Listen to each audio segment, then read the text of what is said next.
సంవత్సరాల తరబడి government job కోసం వేచి చూస్తున్నారా? కేవలం 8 నెలల్లో మీ కల నెరవేర్చుకోండి. వెంటనే కింది నంబర్స్‌కి కాల్ చేయండి. నమస్తే రమగారు. నమస్తే జీ. ఏదైనా చిన్న సిరీస్ స్టార్ట్ చేస్తారండి? 2 భాగాలు చెప్దామా? ఓకే. ముగ్గురు యక్షునుల కథ తమాషాగా ఉంటుంది. ఇందులో పెద్ద కాజు లాజిక్ అడగకూడదు. ఓకే. కథలాగా నడిచిపోతుంది అనమాట. పూర్వం ఎప్పుడో ఎన్నేళ్ల క్రితం ఒక పల్లెటూళ్ళలో ఒక రైతు ఉండేవాడు. ఆయనకి 2-3 కుమారులు ఉండేవాళ్ళు. పెద్ద పిల్లలంతా పనిచేసేవాళ్ళు. ఆఖరి వాడికి ఏం పెద్ద పని రాదు. కుర్రాడు ఏదో అడుతూ పడుతూ తిరుగుతుంటేవాడు. జనరల్గా ఆఖరి పిల్లలకి ఏం పెద్ద పనులు రావు, అన్ని చోట్ల అంతే. పెద్దవాళ్ళు చేసేస్తుంటారు, చిన్నపిల్లలు ఏమో చిన్న చిన్నవి అందిస్తారు. కానీ అలాగే ఉంటారు రమగారు. అంతే అంతే మనం అదే చెప్పుకోవాలి. బాధ్యతగా ఉండే పనులు, ఇల్లు మోయటాలు అవి రావు జయ. అస్సలు రావు. కష్టం పాపం. ఆడపిల్లలైనా మగపిల్లలైనా అంతే. మరి జీవితాలు ఏం చేస్తాము. అయితే ఈ కుర్రాడు ఆఖరి వాడికి ఏమీ పని పాట ఉండేది కాదు. సరే వాళ్ళ నాన్న ఏమన్నాడు, 4 ఎకరాల పొలం ఉంది, పెద్దాళ్ళు ఇద్దరు చెరుకో 2 ఎకరాలు చేసుకుంటారు, పిల్లాడిని ఎక్కడైనా కమతానికో పనికో పెడతానని వాడిని పుచ్చుకుని, వాడు ఈ ఊళ్ళో ఉంటే ఇలాగే అల్లరి ఆడుతూ ఉంటాడని ఓ 18-19 ఏళ్ళు ఉన్న వాడిని తీసుకుని, 16-17 ఏళ్ళు ఉన్నాయనుకో, వెంబడి తీసుకుపోయాడు. తీసుకెళ్తే సరే వాళ్ళ ఊరు దాటాక ఇంకో ఊరు కనపడింది. ఒక 2 ఊళ్ళకి తర్వాత చిన్న చిన్న ఊళ్ళు, ఓ పెద్ద గుంపు సమూహం కనపడ్డారు వాళ్ళకి. అందరూ మగవాళ్ళు, ఏదో పని చేసుకుంటున్నారు. వాళ్ళు గుర్రాల మీద అవి ఇవి కడుతుంటే ఈ రైతు ఏం చేశాడు, దండం పెట్టి, బాబు వీడు మా అబ్బాయి, వీడి పేరు మంగళుడు అనమాట. మంగళుడు వీడికి ఏదైనా పని నేర్పించండి, మీ దగ్గర పెట్టుకోండి బాబు, ఏదైనా పని ఇవ్వండి అంటే ఆయన పక్కపక్క అనేవాడు, మేము ఏం పని చేస్తాం అనుకుంటున్నావు అన్నాడు.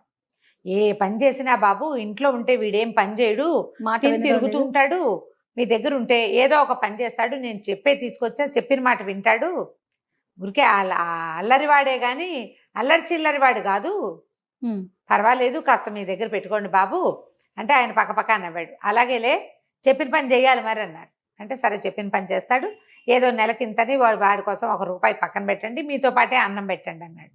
అని కొడుకు చెప్పాడు, ఎరా మరి పని నేర్చుకో, ఏదో ఒక పని నేర్చుకో నువ్వు వీళ్ళ దగ్గర అని చెప్పి కొడుకుని అక్కడ వదిలిపెట్టి వెళ్ళిపోయాడు. ఇంతకీ ఏమిటి, వాళ్ళు ఒక 40 మంది. ఆ 40 మంది దొంగలు. దొంగతనాలు చేయటమే వాళ్ళ వృత్తి. మంచి బలాఢ్యులుగా బ్రహ్మాండంగా ఉన్నారు, బాగున్నారు, గుర్రాలు ఉన్నాయి, ఏవో ఇళ్ళు వాకిళ్ళు ఉన్నాయి, వాళ్ళ పెద్ద పెద్ద గుడిసెలు పాకలు లాంటివి కనపడుతున్నాయి. తండాలాగా ఉందని ఆ తండాలో పడేసి పోయాడు నాన్న. ఈ మంగళుడికి రాత్రి ఏదో చపాతీలు పెట్టారు, తిన్నాడు, పడుకున్నాడు. అరే పొద్దున్నే వీడికి ఏవో కొన్ని పనులు రాత్రే చెప్పారు. నీళ్లు తేవాలరా నాయన మాకు అన్నాడు. అంటే సరేనన్నాడు. వీడు పొద్దున్నే లేచాడు. సరే అటు ఇటు చూసి అక్కడేవో 2 కుండలు ఉంటే ఓ కుండ చేత్తో పుచ్చుకుని దూరంగా ఒక వాగు కనపడుతుంది. నీళ్ళు తేవటం అంటే ఎక్కడి నుంచి తేవాలి, వాగులోంచో బావిలోంచో తేవాలి. అవును. వీడు పోయి వాగు వైపుకి, ఈ దొంగలంతా నిద్ర లేవలేదు, కొంతమంది పడుకున్నారు, కొంతమంది లేవలేదు, ఏదో పనులు చేసుకుంటున్నారు. ఒకళ్ళిద్దరు లేచిన వాళ్ళు చూసుకోవాలా వాళ్ళు ఈ పిల్లాడిని. వీడు మంగళుడు నడుచుకుంటూ పోయాడు. ఆ వాగు దగ్గరికి వెళ్ళి ఆ వాగులోకి దిగి నీళ్ళు ఇట్లా ముంచబోయేసరికల్లా కుండ సగం మునిగేసరికల్లా లోపల నుంచి నీళ్ళ నుంచి ఒక చెయ్యి బయటకు వచ్చింది. ఒక ఆడవాళ్ళ చెయ్యి. దానికి కంకణాలు, ఉంగరాలు, నాజుగ్గా తెల్లగా పువ్వుల్లే ఉంది. టక్కిన వీడు మణికట్టు పట్టుకునేసరికల్లా వీడు భయపడతా. మా టెంపరి వాడి బేసిక్ క్యారెక్టర్ టెంపర్తనం, భయం అదుపు లేదు వాడికి. వాడి చేతిని విదిలించేసుకుని బాగా విసిరి కొట్టేశాడు. విసిరి కొడితే ఆ విసిరే సమయంలో ఏమైంది, వీడి నెత్తి మీద ఏదో పెట్టి కొట్టింది ఆ చెయ్యి. కొట్టేసరికల్లా తల మీద దెబ్బ తగల కానీ నెత్తి మీద చేయి పెట్టుకున్నాడు వాడు. స్పీడ్గా నెత్తి మీద చేయి పెట్టుకున్నాడు. చెయ్యిని లాగబోయాడు, వదిలేసింది చెయ్యి, వెళ్ళిపోయింది నీళ్ళల్లోకి. వీడికి గుండు పగిలిపోయినట్టయింది. బయటకు వచ్చి చూస్తే వీడి నెత్తి మీద ఏదో పెట్టి కొట్టింది కదా, ఆ కొట్టింది ఏంటంటే అంత గిన్నె, అది పాత్రతో కొట్టింది. వీడు చేయి పుచ్చుకున్నాడు కదా, ఆ చేయి విదిలించుకుని ఆ చేయి వేసి వాడి నెత్తి మీద కొట్టేసరికి ఒక ఫ్రాక్షన్ ఆఫ్ సెకండ్స్ లో జరిగిపోయింది ఇదంతా. వీడు మళ్ళీ ఆ చేతిని పట్టుకోబోయాడు కానీ అది నీళ్ళల్లోకి వెళ్ళిపోయింది. పైగా మాడ ఎదిరిపోయింది వాడికి. తల మీద కొడితే కళ్ళు బైర్లు గమ్మవు, మరి దిమ్మ తిరిగిపోతుంది. అది కాస్త వీళ్ళు ఎక్కడో పడింది ఆ గిన్నె. తీరా చూస్తే ఆ వాగు బయట అంత గిన్నె, దాని నిండా వజ్రాలు, రత్నాలు అవి తాపడం చేస్తున్నాయి. బంగారపు గిన్నెలు, చట్టి, కూర చట్టి ఉంటుంది చూడు, అటువంటిది. వీడు ఆశ్చర్యపోయాడు. ఆ తల తడుగుకుంటూ ఆ కుండ నిండా నీళ్లు ముంచుకుని గిన్నె చేత్తో పుచ్చుకుని పోయాడు. వీడు నెత్తి అడుగుకుంటున్నాడు. నెత్తి మధ్యలో ఏం చేస్తాడు, 2 చేతుల్లో 2 ఉన్నాయి అంటున్నాడు అనమాట. దగ్గరికి వెళ్ళేసరికి వాళ్ళు ఆశ్చర్యపోయారు, "మరి ఏమిట్రా, ఎక్కడి నుంచి చూస్తున్నావురా, ఏం చేస్తారా, నీళ్ళు ఎక్కడివిరా" అన్నారు. వాగులో నుంచి నీళ్ళు తెచ్చానండి అనేసి ఆ కుండ అక్కడ పెట్టి ఆ గిన్నె వాళ్ళ చేతిలో పెట్టి నెత్తి రాసుకుంటున్నాడు వీడు. ఆ గిన్నె చూడగానే దొంగల నాయకుడు ఆశ్చర్యపోయాడు, "ఎక్కడిదిరా ఇది నీకు" అన్నాడు. "ఆ వాగు దగ్గర దొరికిందండి, ఎవరో చేయి పుచ్చుకుంది నన్ను, భయమే లేదురా నీకు" అన్నాడు. మనకేం భయం అండి, ఆడాలని చేయి పుచ్చుకుంటే భయం వేసేయటానికి ఏముంది, మనకేం భయం లేదు. చేయి పుచ్చుకుంది, చేయి విదిలించుకున్నాను, ఏదో పెట్టి నెత్తి మీద కొట్టింది, ఆ నెత్తి మీద పెట్టింది కొట్టింది, దీంతోటేనండి ఇది గట్టు మీద పడిపోయింది, నేను తీసుకొచ్చాను అన్నాడు. ఆ గిన్నెని చూసి ఆశ్చర్యపోయారు. వాగులో ఎన్నేళ్ల నుంచో నీళ్లు ముంచలేదురా మేము, ఈ వాగు దాటి అవతలకి వెళ్తే అవతల ఒక బావి ఉంది, అందులో నుంచి తెచ్చుకుంటాం, ఆ వాగులో చేయి ముంచితే ఒప్పుకోదు ఆ వాగు, ఇటగే చేతులు పుచ్చుకుంటుంది. భయపడుతున్నారు వాళ్ళు. వీడు చిన్నపిల్లాడు, భయం లేదు వాడికి, ఏ భయము లేక, పిల్లలకి భయాలు ఉండవు చూడు, తెంపర్తనమే ఎక్కువగా ఉంటుంది. అని చెప్పారు. చెప్పిన తర్వాత వాళ్ళు ఆశ్చర్యపోయారు. ఆ గిన్నెలు అందరూ తిప్పి తిప్పి చూసారు, దాని నిండా వజ్రాలే తాపటం చేసున్నాయి, దాకల్లే ఉంది. న్యాయం పడితే ఇది నీది, అంతేగా వాడికే తెచ్చాడు కదా, వాడి తెచ్చాడు ఇది అమ్మగా ఎంత డబ్బు వస్తే అంత డబ్బు నీకు ఇస్తాం, మీ నాన్న చెప్పాడు కదా నీకు ఏదైనా పని నేర్పించి 10 రూపాయలు చేతిలో పెట్టమని, మొదటి పూటే సంపాదించుకున్నావురా నువ్వు, భలే వాడివి, అమ్మేసి డబ్బులు పట్టుకొస్తానన్నాడు. కుర్రాడు ఇక్కడే ఉన్నాడు. ఈ దొంగల వర్తకుడు, దొంగల నాయకుడు ఏం చేశాడు, ఆ గిన్నె పుచ్చుకుని ఊళ్ళోకి తీసుకుపోయాడు. ముందు ఒక వ్యాపారస్తుడికి చూపించాడు. వ్యాపారస్తుడు చూసి, అయ్యి బాబోయ్ చాలా ఖరీదు, ఇవన్నీ మంచి మంచి వజ్రాలు, మనకు ఒక రత్నాల వ్యాపారి ఉన్నాడు, ఆయన దగ్గర చూపిద్దాం అని చెప్పాడు. ఆ రత్నాల వ్యాపారి దగ్గర తీసుకుపోయారు. వ్యాపారి ఏం చేశాడు, బాగా తిప్పి తిప్పి చూసి దాని సంగతి తెలిసింది, అవి చాలా ఖరీదైనవి, ఆ గిన్నెలో నుంచి ఊడదీస్తే ఒక్కోటి కొన్ని కోట్లు చేస్తుంది. ఆలోచించి ఏమన్నాడంటే, నేను దీన్ని కొనుక్కోగలను, కాకపోతే రాజుగారు ఏ రేటు కడితే ఆ రేటు ఇస్తా, రాజుకు చెప్పకుండా ఇంతంత వస్తువులు కొనకూడదు అని చెప్పి రాజుగారి దగ్గరికి తీసుకుపోయాడు. ఈ మన దొంగల నాయకుడు ఏమనుకున్నాడంటే కొంటారనుకున్నాడు. అదే రాజు అంటే అతనికి ఏం భయం, వాళ్ళు ఇది దొంగతనం చేసిన వస్తువు కాదు కదా. తీరా అక్కడికి వెళ్ళేసరికి అలా రత్నవర్తకుడు అన్నాడు, ప్రభు ఇది మా ఇంట్లో నుంచి పోయిన గిన్నె, అప్పుడెప్పుడో మా ఇంట్లో దొంగతనం జరిగింది కదా, ఈ గిన్నె మా ఇంట్లో నుంచే పోయింది అన్నాడు. ఈయన నాయకుడిని పట్టుకోమన్నారు రాజుగారు. సైనికులు వచ్చి బంధించారు. ఆ నాయకుడు ఏం చెప్పాడంటే, అయ్యా మేము దొంగలమే వృత్తిరీత్యా, కానీ మేము ఈ మధ్యకాలంలో దొంగతనాలు చేయలే, అసలు ఈ ఊళ్ళోకి రాలా మేము, ఈ మధ్య మేము ఈ వర్తకుడి ఇంట్లో దొంగతనం చేసింది కాదు, ఈ వస్తువు వాగు దగ్గర మా దగ్గర పనిచేసే కుర్రవాడికి దొరికింది, కావాలంటే మీరు పిలిపించండి, 39 మంది నా తోబుట్టువులు బంధువులు ఉన్నారు అక్కడ, కుటుంబం, దొంగలం అందరం, ఒక కుర్రాడు ఉన్నాడు, పల్లెటూరు వాడు, రైతు కొడుకు, కావాలంటే పిలిపించండి అన్నాడు. వీడికి ఏం భయం. సరే అక్కడి నుంచి రాజు కబురు చేసి పిలిపిస్తే అక్కడ నిజంగానే 39 మంది దొంగలు, ఒక కుర్రాడు, మొత్తం గుంపద్దరిని తీసుకొచ్చేసరికల్లా ఈ మన నాయకుడు చెప్పాడు మంగళుడికి, ఒరే నీకు దొరికిన గిన్నె ఈ వ్యాపారస్తుడు ఇంట్లో నుంచి దొంగతనం జరిగింది అంటున్నాడు అంటే, వీడికి అర్థమైంది వాడు అబద్ధం చెప్తున్నాడు, ఇలాంటి గిన్నెలు మీ దగ్గర ఉన్నాయా ఇంకా అని అడిగాడు. లేవు, ఇది ఒకటే గిన్నె అన్నాడు ఆయన. అనేసరికల్లా మంగళుడు అన్నాడు, ప్రభు ఇలాంటివి 11 పట్టుకొస్తాను మీకు, మామూలుగా లెక్క ఏదైనా పాత్రలు ఉంటే 6, 12 పెట్టుకుంటాం మనం, సెట్ కొనుక్కుంటాం, ½ డజన్ గ్లాసులు, ½ డజన్ కప్పులు, డజన్ లెక్క, ఇది ఒక్కటి ఉంది మీ దగ్గర, ఇది కనపడుతోంది కదా, ఇలాంటివి 11 పట్టుకొస్తా. నేను తెచ్చాక మీ వ్యాపారస్తులు ఎంత మోసగాళ్ళో మీరు తెలుసుకోవాలి. ఓ వస్తువు అమ్మడానికి వస్తే మమ్మల్ని జైల్లో పెట్టించడానికి పూనుకున్నాడు కాదు, వస్తువు కొట్టేయడానికి న్యాయమైన ధర ఇవ్వకపోగా మమ్మల్ని దొంగల్ని చేస్తున్నాడు అనేసరికల్లా రాజుగారికి ఈ గిన్నె మీద ఆశ పుట్టింది. అది ఇట్లా పట్టుకుంటుంటే ఆయనకు సంతోషంగా ఉంది, అది అలౌకికమైనదిగా తోస్తోంది. ఈ లోకంలోది కాదు ఆ గిన్నె, ఆ పనితనం ఇక్కడిది కాదు. రెండో వ్యాపారస్తుడు, మొదట వచ్చిన వాడు ఒకనాడు వ్యాపారస్తుడు, వాడు చెప్పాడు ఇది భూమి మీద తయారయ్యే వస్తువులాగా లేదు, చేత్తో చేసినట్టు లేదు అని. కొన్ని ఉంటాయి కదా అట్లా. అక్కడి నుంచి రాజుగారు అంటే, నువ్వు 11 తేగలవా అన్నట్టు. ఖచ్చితంగా తేగలను, ఈ గిన్నె నా చేతికి ఇచ్చేటి అనేసరికల్లా వీళ్ళు రాజు ఏం చేశాడు, సరే నువ్వు వచ్చేదాకా ఈ 40 మంది జైల్లో ఉంటారు, ఓహో మరి లేకపోతే వీడిని నమ్మి పంపిస్తే గిన్నె పుచ్చుకుని పారిపోతేనో నమ్మలేం కదా. సరే అక్కడి నుంచి ఏం చేశాడు కుర్రాడు, సరేనన్నాడు. ఏడాది గడువు, సంవత్సరం గడువు, నువ్వు తేగలవంటే తెస్తా అన్నాడు.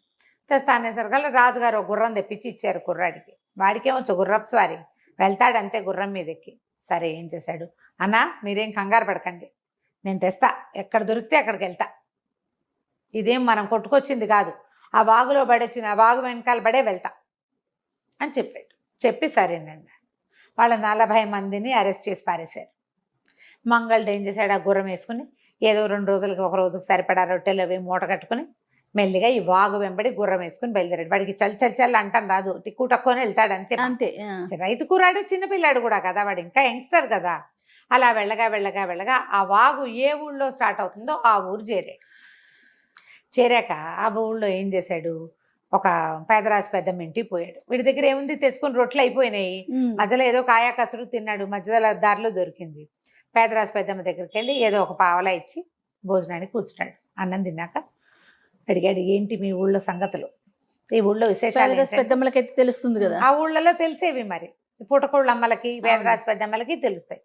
ఏమిటి ఇక్కడ విశేషాలు ఏమిటంటే అన్నీ బాగానే ఉన్నాయి. వారం 10 రోజుల నాడు రాజుగారి కుమారుడు ఒకడు నీయుడు వాడే మరణించాడు. ఓహో. ఏం చేస్తాం, నగరం అంతా శోక సముద్రంలో మునిగింది. పిల్లవాడిని ఇంకా వివాహితుడు కాదు, చిన్నపిల్లాడు కదా, ఖననం చేశారు, పాతి పెట్టారు. పెట్టిన తర్వాత 2వ రోజు పాలు పోయటానికి వెళ్ళారు. ఆ ఖననం చేసిన దాని మీద ఎవరో దాన్ని పెళ్ళగించినట్టుగా కనపడింది. సమాధి చేశారు అబ్బాయిని, లోపల పెట్టి పలకేశారు. పలక కదిలించినట్టు పెళ్ళగించినట్టు కనపడుతోంది. మళ్ళీ అంతా సరి చేశారు. మర్నాడు వెళ్తే మళ్ళీ పెళ్ళగించినట్టుంది. రోజు ఎవరో దాన్ని పెళ్ళగిస్తున్నారు. ఏం జరుగుతుందో తెలియదు. దానికి కాపలాలు పెట్టినా ఏమీ అవటంలా. ఇది పరిస్థితి అని ఊళ్ళో పరిస్థితి అదంటే, సరే అదేమిటో చూడాలి, నేను చూస్తానన్నాడు. అంటే నవ్వొచ్చింది ఆవిడికి. సరే బాబు, రాజుగారి దగ్గరికి తీసుకెళ్తానని చెప్పి రాజుగారి వాకిట్లో తీసుకెళ్ళి దింపింది. రాజుగారు కూడా ఈ ఓల్డ్ స్టోరీ ఈవిడ చెప్పిన కథే చెప్పాడు. రోజు కాపలాలు వెళ్తున్నాం, మా వల్ల అవటం లేదంటే నేను ఉంటానండి కాపలా అన్నాడు. అంటే ఇంతమంది సైనికులు ఉంటున్నా అవ్వట్లేదు రా నాయన, నువ్వు చూస్తే చిన్నపిల్లాడివి, సరే నీకేం కావాలో చెప్పు అంటే, ఓ విల్లు బాణము, ఓ గద, అలకత్తి అలాంటివి ఇవ్వండి అన్నారు. ఓ కత్తి డాలు, ఓ విల్లు బాణము ఇచ్చారు. అవన్నీ తీసుకుని మెల్లిగా తన గుర్రం ఎక్కి రాత్రి శ్మశానం దగ్గరికి వెళ్ళి గుర్రాన్ని బయట వదిలిపెట్టి ఈ భుజాన విల్లు అవి వేసుకుని కత్తి వరలో పెట్టుకున్నాడు. ఆ డాలు వీపు కట్టుకున్నాడు. వచ్చి అట్లా ముందుకొచ్చి యువరాజు సమాధి ఎక్కడుందో దానికి అవతలగా కొంచెం కూతబెట్ట దూరంలో కూర్చొని చూడడం మొదలుపెట్టాడు. ఎవరు వస్తారా, ఆ సైనికులు కూడా ఉన్నారు. కానీ సైనికులు ఏమనుకున్నది, కుర్రాడు వచ్చాడు కాబట్టి వాళ్ళ సైనికుల్ని విత్డ్రా చేసేశారు. చేసేస్తే కాసేపట్లో అర్ధరాత్రి దాటాక చూస్తూనే ఉన్నాడు. వీడు నిద్రపోల. వీడికి ఏమిటి, చిన్న కుర్రాడు, రాత్రిళ్ళు పడుకోకుండా చీట్లాట ఆడుకోవటం అలవాటు వాడికి.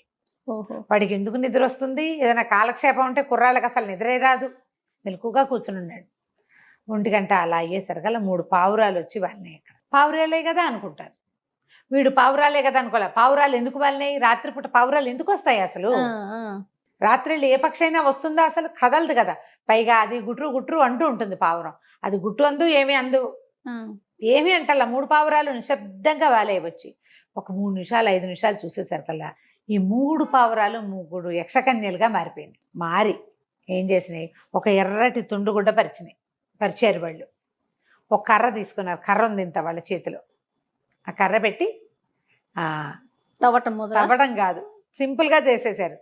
దీని మీదేమో, ఈ తువ్వాల మీదేమో వడ్డిచ్చు అని 2 దెబ్బలు కొట్టింది. ఆయన పెట్టంగానే టక అన్ని సామాన్లు వచ్చేసేసినాయి, బోల్డ్ అన్ని ఖాద్య పదార్థాలు. అక్కడి నుంచి ఇంకొక ఆవిడ లేచి నిలబడి అక్కడి నుంచి మన సమాధి ఉందిగా, సమాధి మీద కొట్టింది. తెరుచుకొని సమాధి మూత పక్కకు జరిగింది. రాజకుమారుడు లేచి వచ్చాడు, కూర్చున్నాడు. 4 కూర్చుని తింటున్నాడు అన్నం. బతికే వచ్చేసాడు, అన్నం తింటున్నాడు, వీళ్ళతో పాటు తిండి తింటున్నాడు. మనవాడు ఏం చేశాడు, మెల్లిగా బాణం తీసి సరిగ్గా సూటిగా వేసి కొట్టాడు. బాణం ఎలా వేశాడంటే, యక్షకన్యలకి తగలలేదు, రాజకుమారుడికి తగలలేదు, వాళ్ళ మధ్యలోకి వేశాడు. వెయ్యగానే 3 యక్షులు పావురాలకు మారిపోయి తుర్రుమని ఎగిరిపోయారు. ఎగిరిన మరుక్షణం వీడు పరిగెత్తాడు అక్కడికి. పరిగెడితే వాళ్ళు వెళ్ళిపోతూ వాళ్ళ దగ్గర ఒక బెత్తము, ఓ తుండుగుడ్డ ఉన్నాయో, ఒక ఎర్ర తుండు పరిచి ఒక బెత్తం పెట్టి కొట్టారు. భోజనం తెప్పించారు, అవి అక్కడే వదిలిపెట్టేశారు. ఈ కంగారులో 3 వెళ్ళిపోయారు. 3 వెళ్ళిపోయి రాజకుమారుడు ఒకడే కూర్చున్నాడు, అన్నం తినుకుంటూ ఆఖరి ముద్ద తింటున్నాడు. అక్కడి నుంచి ఆ తుండుగుడ్డను ఆ కర్ర చంకలో పెట్టుకుని, నువ్వు ఇక్కడెందుకు, శ్మశానంలో పాము, ఇంటికి వెళ్ళిపోదామని రాజకుమారుడిని గుర్రం ఎక్కించుకుని బతికి వచ్చేసాడు వాడు. వాళ్ళు రోజు అతనితో కలిసి కంపెనీకి భోజనం చేస్తున్నారు. పూడ్చిన కుర్రాడు కావాలి వాళ్ళకి. దొరికాడు రాకుమారుడు, తింటున్నారు రోజు కూర్చొని. తీసుకుపోయి రాజుగారికి అప్పచెప్తే రాజుగారు పరమ సంతోషించేశాడు ఈ బతికొచ్చిన కొడుకుని చూసి. నీకేం కావాలో చెప్పు అన్నాడు. నాకేం కావాలంటే బ్యాగులో నుంచి వీడి గిన్నె తీశాడు. ఇలాంటివి 11 గిన్నెలు కావాలండి అన్నాడు. రాజు అన్నాడు, బాబు నా రాజ్యం అంతా అమ్మేసినా ఒక్క గిన్నె కూడా కొనలేను నేను, ఇదంతా ఖరీదైనది, కోట్లు చేస్తాయి, నా వల్ల కాదు అన్నాడు. అంటే సరే అని బాయ్ చెప్పేశాడు. అక్కడి నుంచి బయలుదేరి ఈ వాగు ఉన్న ఊరు నుంచి అలా బయలుదేరి సముద్ర తీరాన్ని వైపు వెంబడి ప్రయాణం చేస్తూ ఒక నగరానికి చేరాడు. ఒక ఊరు అది. ఆ ఊళ్ళో చేరాడు. ఊళ్ళో ఏవో చాలా ఇళ్ళు కనపడ్డాయి. ఏదో ఒక ఇంటి దగ్గర ర్యాండమ్గా ఓ ఇంటి దగ్గర ఆగి, ఏమంటే పై దేశం నుంచి వస్తున్నాను, భోజనం పెడతారా అంటే వాళ్ళు అన్నారు, నాయన మాకేం అభ్యంతరం లేదు, కానీ మా ఇంట్లో తిండే లేదు, మాకే కాదు ఇక్కడ ఎవరికీ తిండి లేదు, మా దగ్గర తిండి గింజలు లేవు, నీళ్లు ఉన్నాయి పుష్కలంగా అనేసరికి అతను అన్నాడు, ఆశ్రయం ఇస్తారన్నాడు. ఆశ్రయం ఎందుకు నాయన, ఇస్తాము, కానీ మేమేం తిండి పెట్టలేవు, మేము తినడానికి ఏమీ లేదు, ఏదో గంజి దాచున్నాం, మీరు కూడా ఒక గంజి పోయగలవు అంతే అన్నాడు. ఏం కంగారు పడకండి, నేను చెప్తాను ఇక్కడ మీకు ఎందుకు ఈ పరిస్థితి వచ్చింది అన్నాడు. మాకు పంటలు పండవు, మేము సముద్రం ద్వారా ధాన్యం దిగుమతి చేసుకుంటాం, ఇప్పుడు కాయాకసరు పండుతాయి, కాయాకసరులతోటి ధాన్యం లేకుండా ఏం చేస్తాము, అవును, మా దగ్గర పండే కాయాకసరు అన్నీ మేము ఇతర దేశాలకి ఎక్స్పోర్ట్ చేసి ధాన్యం ఇంపోర్ట్ చేసుకుంటాం. ఈ మధ్యకాలంలో ధాన్యం తెచ్చేటువంటి నావలని ఏ సముద్రంలో మునిగిపోతున్నాయి ఒక చోటవి, ఎందుకు అలా అయిపోతున్నాయో తెలియదు. 1000 బస్తాల ధాన్యాలు కూడా మునిగిపోయినాయి, ధాన్యమే లేదు, గింజలు లేవు మా దగ్గర. ఒట్టి కూర వండుకుని ఏం తింటాం, కొన్నాళ్ళు తిన్నాం, అవి వంట పట్టటల్లా, బేస్ లేనిదే వంట పట్టదు, అట్లా బాధపడుతున్నాడు ఆయన, గింజ లేదు మా దగ్గర అంటే. సైతన్ అన్నాడు, ఏం పర్వాలేదు అని చెప్పి తువ్వాలు పరిచి కర్ర పెట్టి వడ్డించు వడ్డించు అని దెబ్బలు కొట్టాడు. కొట్టంగానే టకటక ఆహారం వచ్చేసింది. పిలవండి మీ వాళ్ళందరినీ భోంచేద్దామని అందరినీ పిలిచాడు. పిలిస్తే సరే అందరూ కలిసి భోజనం చేశారు. వాళ్ళంతా సంతోషించారు. భలే మంచి పని చేశావు నాయన అంటే, మీకు మీ సముద్రంలో వచ్చిన సమస్యను నేను తీర్చగలను, నేను ప్రయత్నం చేస్తా, నన్ను మీ రాజు దగ్గరికి తీసుకెళ్ళమంటే రాజు దగ్గరికి తీసుకుపోయారు. రాజుగారు చెప్పాడు, ఏమన్నాడంటే, మరి మాకు ఇట్లా సముద్రంలోనే ఏదో సమస్య వస్తుంది అంటే, నేను చేస్తానండి. ఇతను ఇట్లా గాల్లో ఇచ్చి భోజనం సృష్టించాడని తెలుసుకుని రాజుగారు ఏం చేశాడు, ఒక నావ ఎక్కించి ఒక పడవ ఇచ్చి పంపించాడు. ఆ పడవలో చాలా మంది ఉన్నారు. ఎక్కడ నావ మునిగిపోయిందో అంటే ఈ ధాన్యం తెచ్చిన పడవలు ఎక్కడ మునిగిపోతున్నాయి ఆ షిప్పులు, అటువైపు తీసుకెళ్ళండి అన్నారు అని చెప్పాడు. ఈ పడవ అటువైపు వెళ్ళేసరికల్లా ఆ పడవ అందాక వెళ్ళి, పడవ అంటే చిటి పడవ ఏం కాదు, అది పెద్దదే, చాలామంది ఎక్కారు దాని మీద. సముద్రంలో నుంచి ఒక చెయ్యి వచ్చింది పైకి, అదొక స్త్రీ చెయ్యి, దానికి కంకణాలు ఉంగరాలు అన్నీ ఉన్నాయి, అది ఇట్ట పట్టుకుని లాగేస్తుంది. ఓహో, ఇతనేం చేశాడు, ఆ డెక్క మీద నిలబడి కాళ్ళు 2 మెలికేసి దానికి కిందకి వెళ్ళాడు. ఆ చేతిని ఒక్క తోపు తోసాడు. మామూలు చెయ్యి అది, పెద్ద రాకాసి చెయ్యి కాదు, చెయ్యి పైకి లేస్తోంది, పట్టేసుకుంటుంది. ఈ పడవ తాలూకు తాడునో ఆ చుక్కాన్ తాలూకు కింద ఉండే కనెక్షన్నో పుచ్చుకు లాగేస్తోంది. అడ్డం బోర్ల పడిపోతున్నాయి అవి. అది నీటిలో ఉండే బలం ఏదో ఉంది దానికి. ఈ చెయ్యి పుచ్చుకుని ఇట్లా బలంగా తోసే సమయంలో ఏమైంది, చేతికి ఒక రత్న కంకణం, ఆ కంకణానికి ఉన్న సేలు ఉడిపోయి ఆ కంకణం వీడి చేతిలోకి వచ్చేసింది. చెయ్యి పక్కకి వెళ్ళిపోయింది. ఆల్రెడీ వీళ్ళకి ఇంకో నావ వస్తుంది అటు నుంచి ధాన్యంతో, ఆ నావ సింపుల్గా వచ్చేసింది. ఆ చేయలేకపోయేసరికి ఆ కంకణం చేత్తో పుచ్చుకుని రాజుగారి దగ్గరికి వెళ్ళాడు. వెళ్ళాక రాజుగారు అన్నాడు, ఎంత పని చేసావు, నీ వల్ల కదా మాకు ఆ చెయ్యి కనపడలేదు, మేము పరిశీలించలేదు, ఇప్పుడు కాబట్టి తెలిసింది, ధాన్యం అంతా నీటి పాలైపోయింది, పోన్లే ఈసారి ధాన్యం అయినా వచ్చింది, అబ్బాయి నీకేం కావాలో చెప్పాను. కానీ మనవాడు తీసాడు గిన్నె, ఇట్లాంటి 11 గిన్నెలు కావాలి, 40 మంది జైల్లో ఉండిపోయారు, నిద్ర పట్టట్లేదు నాకు, నా వల్ల ఆ గిన్నె నాకు దొరకకపోతే వాళ్ళు ఈ పరిస్థితికి వచ్చేవాళ్ళు కాదు, రోజులు గడిచిపోతున్నాయి, వాళ్ళంతా జైల్లో పడి మగ్గుతున్నారు, ఇట్లాంటి గిన్నెలు కావాలంటే ఆయన అన్నాడు, ఇది నాకు తెలీదు, నేనేం చేయలేను, మా దగ్గర లేవు ఇవి, నా కుమార్తె నుంచి పెళ్లి చేసుకో కావాలంటే అమ్మాయి నుంచి పెళ్లి చేస్తాను. కుర్రాడు ఒప్పుకోవాలి, వద్దులేండి నా ప్రయత్నం నేను చేసుకుంటాను అన్నాడు. అయితే ఆ గిన్నెని బాగా పరిశీలించారు. రాజుగారు ఏమన్నాడంటే సైన్యాధిపతిని పిలిచాడు. యక్షుణులు భోజనం చేసే చోటు నీకు తెలుసు కదా అని అడిగాడు. సైన్యాధిపతికి తెలుసు అన్నాడు. అయితే ఈ అబ్బాయికి ఏం చెప్పాడంటే, బాబు ఒక పూట రెస్ట్ తీసుకో, యక్షకన్యలు భోజనం చేసే ఒక చోటు ఉంది మా రాజ్యంలో, కొంతమందికి తెలుసు, బహుశా ఈ పాత్ర వాళ్ళకి సంబంధించింది అయ్యి ఉండొచ్చు, ఎందుకంటే నేను ఒక చెయ్యి కొట్టింది అన్నావు, యక్షులు చేస్తారు ఇట్లాంటి పనులు అని చెప్పేసరికి సరేనని ఒప్పుకున్నాడు. మర్నాడు సైన్యాధిపతి 7 పగళ్ళు 7 రాత్రులు ప్రయాణం చేయించి యక్షపర్వతం దగ్గరికి తీసుకెళ్ళి దింపాడు. అదే పర్వతం, అక్కడే వాళ్ళు భోజనం చేస్తారు. ఒక కోట ఉంది, అక్కడ భోజనాలు చేస్తారు. మాకు ఎన్నో తరాలుగా మాకు తెలుసు, ఎప్పుడైనా వాళ్ళ వల్ల ఇబ్బంది వస్తుంది కానీ తరచూ వాళ్ళ వల్ల మేమేం ఇబ్బంది పడమని చెప్పాడు. తను నా దారిని నేను వెళ్తాను, నువ్వు వెళ్ళిపోమన్నాడు. అక్కడి నుంచి తన దగ్గర ఉండే తుండుగుడ్డ, కర్ర, రత్తాల కంకణం, గిన్నె వాడి దగ్గరే ఉన్నాయి. సరే మెల్లిగా కొండ ఎక్కుంటూ వెళ్తే పైన ఒక కోట. ఆ కోటలో ఒక ముసలి వంటవాడు మాత్రమే ఉన్నాడు. లోపలికి వెళ్ళి వంటవాడి కనపడేసరికి వంటవాడు ఆశ్చర్యపడి, ఊరిని ఎట్ట వచ్చావురా నువ్వు మనిషివి, నువ్వు గనక కనపడ్డావంటే విరుచుకు తినేస్తారు వాళ్ళు. తినడం అంటే లిటరల్లీ తినేయటం కాదు, ఏదో ఒకటి చేస్తారు. కనపడిపోక దాక్కుని చూడు అని చెప్పాడు. వీడు యక్షకన్యలను చూడడానికి వచ్చానని చెప్పాడు అతనికి. సరే భోజనశాలలో దాక్కోబెట్టాడు ఒక చోట. ఈ దాక్కున్న తర్వాత ఏమైంది, చీకటి పడింది, వంట చేస్తున్నాడు వీడు బోళ్ళంత రుచికరమైన వంట. అందలు పాంజేబులు అవి చప్పుళ్ళు అవుతున్నాయి. అప్పుడు ఈ వంటవాడు కేకేశాడు, అమ్మాయి వంట అయింది వడ్డించనా అని అడిగితే 3 యక్షకన్యలు లోపలికి వచ్చారు భోజనం చేయడానికి. భోజనశాలలో 3 కూర్చున్నారు. వడ్డించాడు, 3 కూర్చుని పళ్ళెల్లో అన్నం తింటూ ఏమన్నారు, ఒక అమ్మాయి చెప్తుందనమాట, 7 ఏళ్ళుగా నేను ఆ 40 దొంగల్ని వాగులో చెయ్యి కూడా పెట్టనివ్వాల, 7 సంవత్సరాలు కాపాడా. ఆ కుర్రాడు ఎవడో వచ్చి నా రత్నాల కొంచెం కాస్త తీసిపోయాడు, వాడు వచ్చి నీళ్లు ముంచేశాడు దొంగమొహం అనేసరికల్లా రెండోదంది, ఆ కుర్రాడే కదా బాణం వేశాడు, అనవసరంగా భయపడి నా తువ్వాలు నా కర్ర అక్కడే వదిలిపెట్టేశాను అనేసరికల్లా మూడో అమ్మాయింది, ఓసే మీకు అర్థం కావట్లేదు నేను చెప్పే మాట, ఈ 2 పనులు చేసిన వాడే సముద్రంలో నా చేయిబుచ్చు తోసేసి నా కంకణం కాస్త కొట్టేశాడు, వాళ్ళే కుర్రాడు, వస్తువులు పోగొట్టుకున్నావు, నాన్నకేం సమాధానం చెప్పాలో తెలీదు, మన శక్తులన్నీ వాడు లాగేసుకున్నాడు, ఖాళీగా కూర్చున్నాం అంటుంటే ఈ వెనకాల నుంచి కుర్రాడు అడిగాడు మంగళుడు, ఆ పనులన్నీ చేసిన కుర్రాడు కనపడితే మీరేం చేస్తారు అని. ఏమీ చెయ్యం, మాతో పాటు కూర్చోబెట్టుకుని అన్నం పెడతాము అన్నారు. అనగానే వీడు బయటకు వచ్చాడు. గుర్తుపెట్టారు 3 వీడే అని. సరే కూర్చో మాతో పాటు భోజనం చెయ్యి అని కూర్చోబెట్టారు. కూర్చోబెడితే వీడికి ఆ గిన్నె కావాలి, అలాంటి 11 గిన్నెలు కావాలి కదా. సరే వాళ్ళు మాట్లాడుకుంటుంటే అడిగాడు, ఏమిటి ఇది అంటే, మా నాన్న 3కి 3 విషయాలు ఇచ్చాడు, మాకేమో 4 కలిసి తినాలని కోరిక, మేమేమో 3 ఉన్నాం, మా అన్నయ్య మాతో ఉంటాడు ఉండడు, ఒక అన్నయ్య ఉన్నాడు, అతను లేనప్పుడు అతని బదులు మేము ఇంకొకళ్ళని సహాయంగా పెట్టుకుంటాం, ఒకళ్ళకి సముద్రంలో ఒక భాగం ఇచ్చాడు, ఆ వైపు వచ్చిన పడవని తిరగొట్టేస్తుంది అది, ఒకళ్ళకి వాగు ఇచ్చాడు, ఆ వాగులో ఎవరిని ముంచుకొని మీద అదే ఉంటుంది. ఇది జరిగింది. ఇంతలో ఏమైంది, ఒక ఉత్తరం వచ్చింది.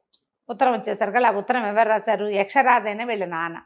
3 ఏడవటం మొదలుపెట్టారు. ఎందుకు ఏడుస్తున్నారు, ఏమైందంటే, వృషభాసురుడు మా అన్నయ్యని ఎత్తుకుపోయాడు, వాడు దుర్మార్గుడు, మా అన్నయ్య అతని దగ్గర బందీగా ఉన్నాడు, మా నాన్న ఏం చేయాలో తెలియక మా నాన్న బాధపడి ఉత్తరం రాశాడు అని చెప్పేసరికల్లా, మీ అన్నయ్యని నేను విడిపిస్తాను, మీ నాన్నని ఇక్కడికి రమ్మనమన్నాడు అనేసరికల్లా, సరే మా నాన్న ఏమంటాడో అని భయపడుతూ తండ్రి కబురు చేశారు రమ్మని.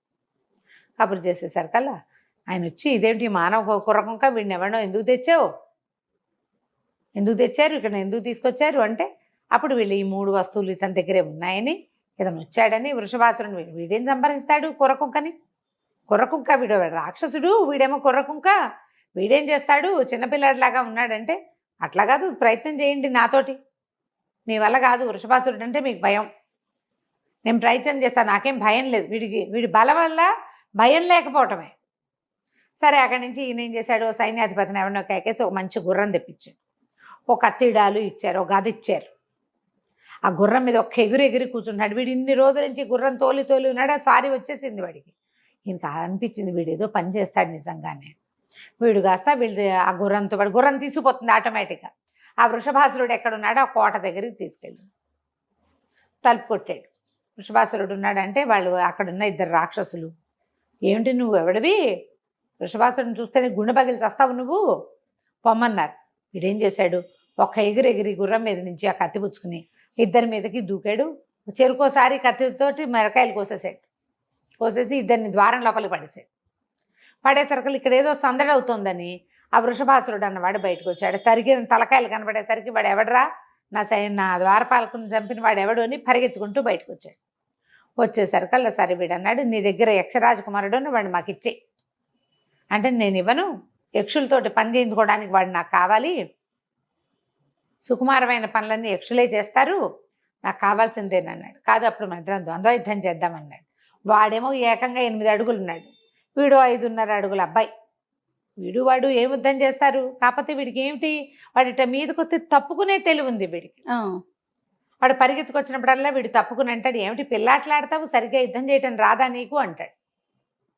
వాడు ఏదో గద విసిరేసేసరికి వీడు తప్పుకున్నాడు, కానీ తన గదని మాత్రం వాడి మీదకి విసిరేశాడు. వాడికి ఆయువు పట్టు మీద తగిలి ఆ వృషభాసురుడు పడిపోయాడు. ఇది కేవలం వాడిలో ధైర్యం, భయం లేకపోవడం తప్ప వాడికి ఏం సాహసం శౌర్య పరాక్రమాలు ఏం లేవు. అవును. వెళ్ళిపోయాడు.